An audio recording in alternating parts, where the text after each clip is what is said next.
जय माता दी, हर हर महादेव। आप सब जानते हैं कि सावन का बहुत ही पावन महीना चल रहा है और आने वाला है सावन के अधिक मास का सोमवार, जो बहुत ही विशेष और शुभ संयोग है। इस दिन शिवलिंग पर चढ़ाया जाता है हरिओम जल, और ये हरिओम जल चढ़ाने से बहुत जल्दी पूरी होती है हमारी मनोकामनाएं। आज की वीडियो में मैं आपको बताऊंगी कि अधिक मास के सोमवार को आपको ये हरिओम जल कैसे चढ़ाना है, इसकी संपूर्ण जानकारी दूंगी। इस उपाय को अच्छे से समझाऊंगी, लेकिन उससे पहले आप ये जानिए कि इस उपाय को करने से होता क्या है, मतलब क्या क्या फायदे होते हैं। इस उपाय के कोई एक नहीं, बहुत सारे लाभ हैं। देखिए, एक ऐसा उपाय है जो आपकी कोई भी मनोकामना हो, शिक्षा से जुड़ी हो, नौकरी से जुड़ी हो, व्यापार से जुड़ी हो, किसी रोग या बीमारी से जुड़ी हो, या फिर धन से जुड़ी हो, इस उपाय को करने से ये सभी मनोकामनाएं पूर्ण हो जाती हैं। चलिए अब आपको बताते हैं कि इस उपाय को करने के लिए आपको क्या क्या चाहिए। तो इस उपाय को करने के लिए आपको चाहिए एक तांबे का लोटा। देखिए, वैसे तो आप शिवलिंग पर पीतल या फिर चांदी किसी भी लोटे से जल चढ़ा सकते हैं, लेकिन इस उपाय को करने के लिए आपको तांबे का लोटा ही यूज करना है।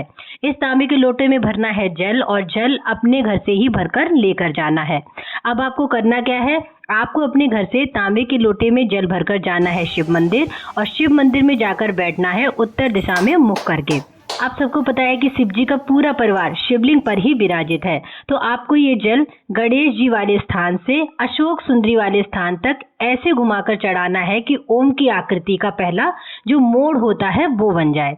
उसके बाद अशोक सुंदरी वाले स्थान से इस लोटे के जल को इस तरह से घुमाकर कार्तिकेय जी पर चढ़ाना है कि ओम का दूसरा वाला जो मोड़ है वो बन जाए। और इसके बाद कार्तिकेय जी से फिर से अशोक सुंदरी वाले स्थान पर जल चढ़ाते हुए लौटना है, और फिर सीधे शिवलिंग पर जल चढ़ा देना है। इस प्रकार ओम की आकृति बन जाएगी। देखिए, जैसे मैंने अभी बताया कि गणेश जी को स्टार्ट करते हुए ओम बनाते हुए जल चढ़ाना है। अगर आप कहीं और से जल चढ़ाते हुए ओम बनाना चाहते हो, या कार्तिकेय जी वाले स्थान से स्टार्ट करके ओम बनाना चाहते हो, तो वो भी बना सकते हो, उसमें कोई दिक्कत नहीं है। तो ये उपाय हो गया पूरा। फिर भोलेनाथ को बताना है कि आपकी जो भी मनोकामना है, और उसे पूर्ण करने के लिए भोलेनाथ से विनती करनी है। विश्वास रखिए, ये उपाय करने से आपकी जो भी मनोकामना है, भोलेनाथ उसे बहुत ही जल्द पूर्ण करेंगे। देखो, जो भी व्यक्ति इस उपाय को करता है उसकी मनोकामना बहुत जल्दी पूरी हो जाती है। अब बात करते हैं 3 और उपाय की, जो बहुत ही जल्दी मनोकामना पूर्ण करने वाले हैं। देखिए, ये जो दूसरा उपाय है मैं आपको बताने वाली हूँ, उसका लाभ ये है कि अगर आपके घर में कोई बीमार है, या फिर कोई आपकी ऐसी इच्छा है जो अधूरी है, तो इस उपाय को करने से आपको 100% लाभ मिलेगा ही। इस उपाय को करने के लिए आपको चाहिए क्या, आपको चाहिए पीला चंदन, लाल चंदन, एक बेलपत्र, शहद और एक तांबे का लोटा। अब आपको करना क्या है, आपको बेलपत्र की जो बड़ी वाली पत्ती है, बीच वाली पत्ती जो होती है, उस पर आपको लगाना है लाल चंदन। बीच वाली पूरी पत्ती पर अच्छे से चंदन का लेपन कर देना है। इसके बाद बेलपत्र की जो नीचे वाली 2 पत्तियां हैं, जो छोटी पत्तियां होती हैं, उनके ऊपर आपको लगाना है पीला चंदन। पूरी पत्तियों पर अच्छे से पीले चंदन का लेपन करना है।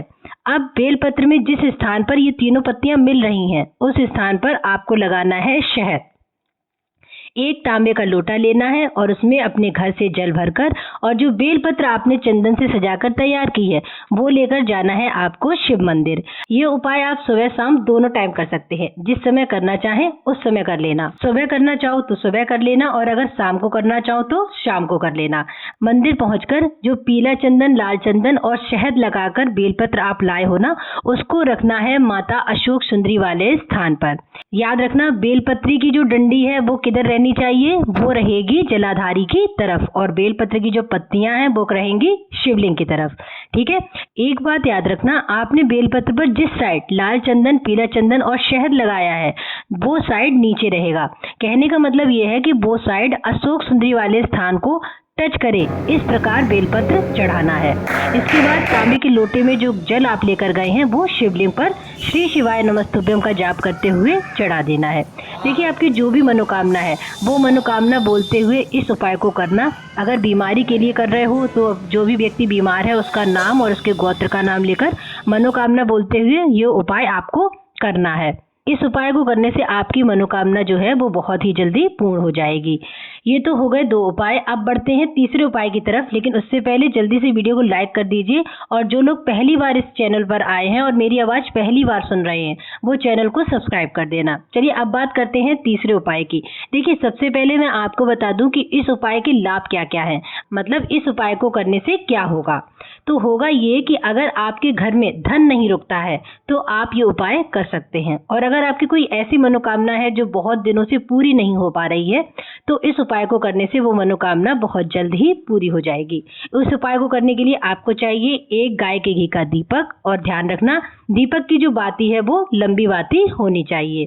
करना क्या है, आपको सोमवार के दिन पड़ रहे प्रदोष पर बेलपत्र के पेड़ के नीचे प्रदोष काल में इस घी के दीपक को लगाना है। देखिए, आपको बता दूं कि प्रदोष वाले दिन शाम का जो समय होता है, यानी प्रदोष काल जो होता है, उस समय बेलपत्र के पेड़ पर माँ लक्ष्मी का वास होता है। बहुत सारे लोगों को मैंने देखा है कि जब वो दीपक लगाते हैं बेलपत्र के पेड़ के नीचे तो बेलपत्र के पेड़ के पास जो जमीन होती है वहीं पर दीपक को रख देते हैं। लेकिन आपको बता दूं ये गलत तरीका है। जब भी आप बेलपत्र के पेड़ के नीचे दीपक लगाना तो उस स्थान पर पहले थोड़े से चावल रख देना और फिर उसके ऊपर दीपक को रखकर जलाना है। एक बात और, देखिए, जो सावन के सोमवार होते हैं वो किसी प्रदोष और शिवरात्रि वाले दिन से कम विशेष नहीं होते। सावन के सोमवार का बहुत ही विशेष महत्व है, इसलिए ये उपाय जरूरी नहीं है कि आप प्रदोष या फिर शिवरात्रि पर ही करें। इस उपाय को आप किसी भी सावन के सोमवार पर कर सकते हैं। चलिए अब अगले उपाय की बात करते हैं। इस उपाय के लिए आपको लेना है 1 दीपक और उसमें लगानी है 2 लंबी बाती। इनमें एक बाती जो लगानी है वो है भगवान शिव के नाम की, और जो दूसरी बाती लगानी है वो लगानी है माता सती के नाम की।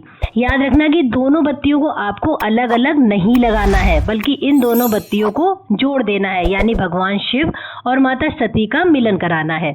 इस दीपक को शिव जी के मंदिर में शिवलिंग के पास जला देना। याद रखना ये उपाय आपको शाम के टाइम पर ही करना है। जो भी व्यक्ति ये उपाय करता है और जिस कामना से करता है उसकी समस्त इच्छाएं, सारी मनोकामनाएं बाबा भोलेनाथ बहुत ही जल्द पूर्ण करते हैं। अब बढ़ते हैं अगले उपाय की तरफ। इसके लिए आपको चाहिए 1 बेलपत्र जो कहीं से कटी फटी ना हो, और 1 तांबे का कलश जिसमें घर से जल भर कर ले जाना है, और चाहिए पंचामृत। पंचामृत बनाने के लिए आपको क्या क्या चाहिए, आपको चाहिए थोड़ा सा दूध, दही, घी, चीनी और शक्कर। इन 5 चीजों को मिलाकर आप पंचामृत तैयार कर लेना। ठीक है, थोड़ा सा पंचामृत बनाकर और बेलपत्र लेकर फिर जाना है आपको शिव मंदिर। मंदिर में जो माँ अशोक सुंदरी वाला स्थान होता है शिवलिंग पर, वहां पर अर्पित करना है आपको ये बेलपत्र। ध्यान रखना बेलपत्र की जो डंडी है वो रहेगी जलाधारी की तरफ और बेलपत्र की पत्तियां रहेंगी शिवलिंग की तरफ। ठीक है, याद रखना। उसके बाद आप जो पंचामृत बनाकर ले गए हो ना, उसको बेलपत्र की जो बड़ी वाली पत्ती है उस पर आपको अर्पित करना है। फिर आपने जो पंचामृत बेलपत्र की पत्ती पर चढ़ाया है उसी पंचामृत को उठाकर शिवलिंग पर उसका लेपन करना है। अच्छे से लेपन करिएगा और उसके बाद चढ़ा देना तांबे के लोटे का जल, श्री शिवाय नमस्तुभ्यम का जाप करते हुए। और आप जिस भी मनोकामना को पूर्ण करने के लिए ये उपाय कर रहे हैं वो कामना जरूर बोलना। जो भी व्यक्ति इस उपाय को करता है उसकी सारी इच्छाएं, सारी मनोकामनाएं भगवान शिव बहुत जल्दी पूर्ण कर देते हैं। तो आज की वीडियो में इतना ही। अगर आपको वीडियो में दी गई जानकारी अच्छी लगी हो तो चैनल को सब्सक्राइब और वीडियो को लाइक करना बिल्कुल मत भूलना। हर हर महादेव।